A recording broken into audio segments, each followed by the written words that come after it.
Chinese academics say CCP pressure forces data falsification. 3 whistleblowers in China are raising an alarm about the fabrication of statistics and other performance indicators in the scientific community under political pressure from the Chinese Communist Party. Chinese geologist Yang Hingshu bravely recounted in an undated video that has recently been circulating on Chinese-language social media that he was pressured to falsify scientific data in his work and nearly fired when he refused to comply. "If you don't falsify the data, you can't submit the report," he said. "I refused to falsify it, and I was almost fired." 2 other Chinese academics independently told the Epoch Times they believe such data manipulation extends beyond isolated cases of academic misconduct and reflects systemic incentives for fraud tied to state funding, political assessments, and career advancement under the Chinese Communist Party's evaluation system. The whistleblower spoke on condition of anonymity out of fear of reprisal. Yang said the widespread culture of fabrication had left him questioning the value of his work. "When everything is falsified, what are these data even for?" he said. Yang did not provide details of when the alleged incident occurred, the project, or the organization demanding he commit scientific fraud. Yang previously participated in geological research in western China's Qinling Mountains and the Tibetan Plateau. Between 1988 and 2003, he published multiple papers on stratigraphy, fault structures, sedimentary basins, and paleontology, and previously worked as a researcher with the Geological Survey team in Sichuan Province. Geological data with broader consequences. Yang's allegations concern the preparation and approval of geological survey reports, which document rock formations, mineral resources, geological structures, and reserve estimates.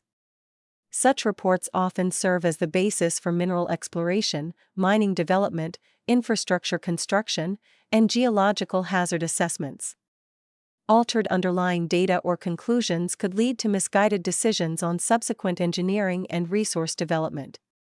Yang's account resonated with a whistleblower professor at a university in the Chinese city of Chongqing.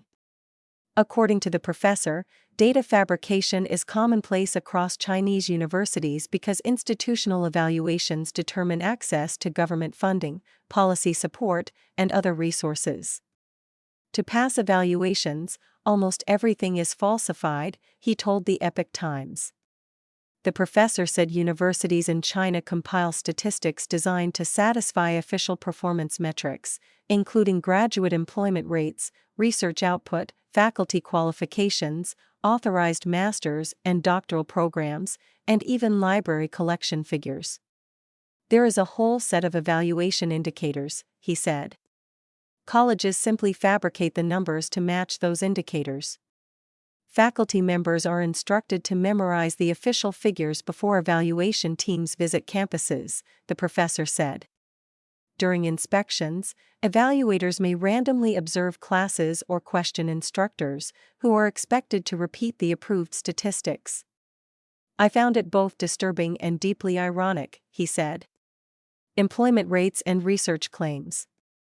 The professor said that employment statistics are among the most commonly manipulated indicators. "Every year, the university tells every lecturer what the graduate employment rate should be," he said. "Everyone has to repeat the same numbers." He said that universities have little choice because regime authorities control funding and policy approvals. "You have to produce attractive data before you can obtain resources," the professor said. "This is determined by the CCP system. It's not because universities want to falsify data." He said those cases reflect only a small part of a much broader problem.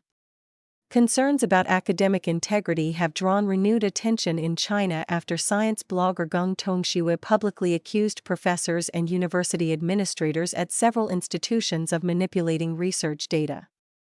Following internal investigations, several universities removed the accused individuals from their positions. A retired professor from a university in Shaanxi Province told the Epoch Times that the CCP's political system itself encourages dishonesty. "You can't survive here if you refuse to falsify data," he said. "Political correctness itself provides protection for falsification." According to the retired professor, university evaluations are closely linked to research funding and government support, creating incentives for administrators to ensure that faculty members present a consistent narrative to inspectors. The evaluations become rehearsed performances, he said. Everyone is expected to maintain the same set of numbers. Speaking out carries a cost. The retired professor told the Epoch Times that academics who refuse to cooperate or who publicly criticize the system often face long-term consequences in their career. About 20 years ago, he published an article criticizing academic fraud in Chinese universities. He said that afterward, his applications for promotion and graduate advisor qualifications were repeatedly blocked. In one instance, several of his former students were approved as graduate supervisors while his own application was rejected despite meeting the formal requirements.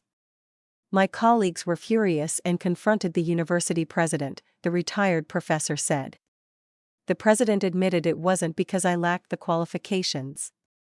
They simply weren't going to let me supervise graduate students. He said the consequences extended well beyond promotions. If you don't cooperate, your path to promotion is cut off, he said. You may never receive another research project. Once you're placed on their blacklist, you stay there. The CCP has long promoted data-driven governance and scientific development. But the accounts from Yang and the two professors suggest that, in the absence of independent oversight, institutional autonomy, and public accountability, data can become a tool for securing political approval and government resources, while those who resist or expose falsification risk professional consequences. Shui Xiaoguang contributed to this report.